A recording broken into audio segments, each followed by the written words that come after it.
তাহলে দেখো এখন এই ক্ষেত্রে আমরা সমাধান করার একটা নিয়ম আছে, সেটা কি করব? প্রথমে আমরা কি করব, বাম পক্ষ তুলে ফেলবো। তাহলে দেওয়া আছে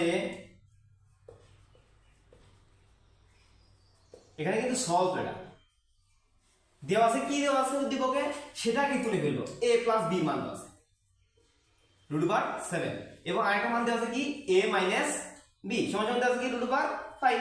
তাহলে আমাদের কি কি করতে হবে? যেহেতু বাম পক্ষ আছে, বাম পক্ষে তুলে দিতে হবে। ডান পক্ষে কি আছে? সংখ্যা আছে, তাহলে সংখ্যাটা কিন্তু প্রমাণ করা যাবে না। সেই ক্ষেত্রে আমরা কি করব, এখানে যে মানটা দেওয়া আছে সেই মানটা দিয়ে কিন্তু আমাদের অঙ্কটা করতে হবে। তাহলে লিখব কি, এখন বাম পক্ষ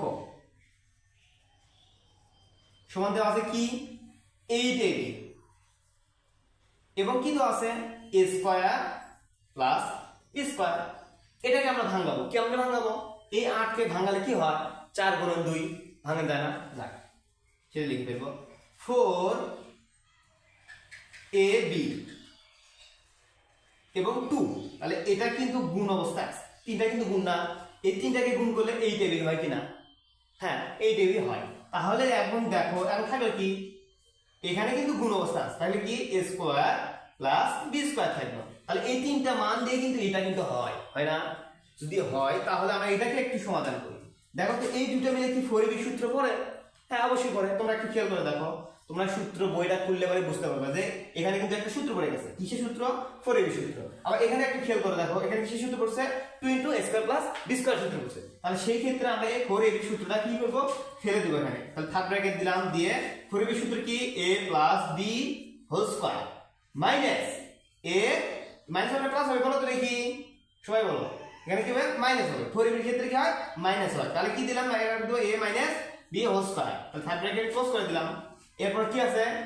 গুণন আছে, এই গুণন আছে, এই গুণনটা এখানে দিয়ে দিলাম, ডট গুণন। ঠিক আছে, এবার আবার কি করবা? সেম ব্র্যাকেট দিলাম। এবার 2 a square plus b square সূত্র, সেম সূত্র কিন্তু এই জায়গায় কি হবে?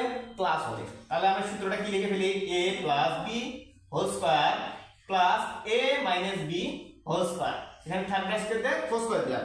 এবার আমাদের মান বসানোর পালা। কার মান বসানোর পালা? দেখো এদের লেখা আছে কি a plus b whole square. কার মান?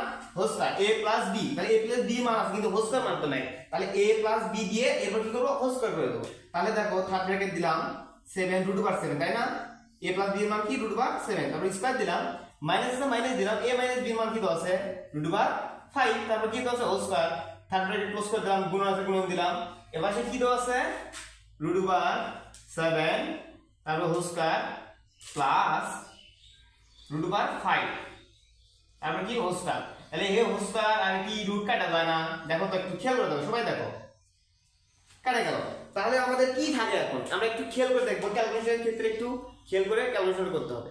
তুমি যদি সব পুরো অঙ্ক করছো কিন্তু ক্যালকুলেশনটা ভুল করছো, তাহলে কিন্তু তোমাদের পুরো অঙ্কটাই ভুল। তোমরা যদি উত্তর সঠিক লিখে আসছো, যদি কোনো কারণে স্যার যদি জানে যায় যে তুমি এখানে ভুল করছো, তাহলে কিন্তু তোমাদের টোটাল অঙ্কটাই ভুল দিয়ে দেবে।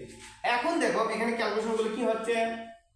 7 মাইনাস 2 একটা মান থাকলো এবং গুণ থাকছে কি 7 প্লাস 5, সরি 7 প্লাস 5 হবে 7 মাইনাস 5 আর 7 প্লাস 5 দুটা। আর এখানে বিয়োগ করলে কত হচ্ছে? 2 এবং এখানে বিয়োগ করলে যোগ করলে কত হচ্ছে? 12। তাহলে এখানে কিন্তু গুণের অবস্থা আছে, তাহলে কি হচ্ছে? গুণ করলে কত হচ্ছে? 24 হচ্ছে কিনা দেখো তো। এটা কি আমাদের বের হইছে? অবশ্যই বের হইছে। তাহলে লাস্টে কি লিখবো? অতএব লেফট সাইড সমান রাইট সাইড প্রমাণিত। তোমরা একটু খেয়াল করে দেখো, আমরা আগের দিনে করছিলাম কি, এর আগে বিগত ক্লাসে আমরা কি করছিলাম যে এখানে কি দেওয়া আছে?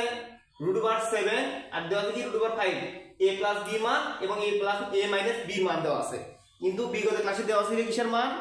a square plus ab plus b স্কয়ারের মান, এবং দেওয়া ছিল কি a square minus ab plus b square মান দেওয়া ছিল।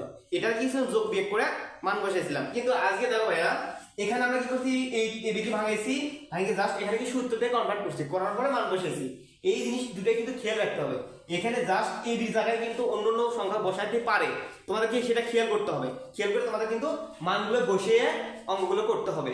এরকম অঙ্কগুলো এমসিকিউ আসে। এমসিকিউ এর ক্ষেত্রে কি করবা? ক্যালকুলেটরে অঙ্কগুলো করবা। ঠিক আছে, জাস্ট কয়েক সেকেন্ডে অঙ্কটা করবা, জাস্ট ক্যালকুলেটরে মান বসাবা, অঙ্ক করতে পারবা। ঠিক আছে, আজকের মতো এখানে ধন্যবাদ।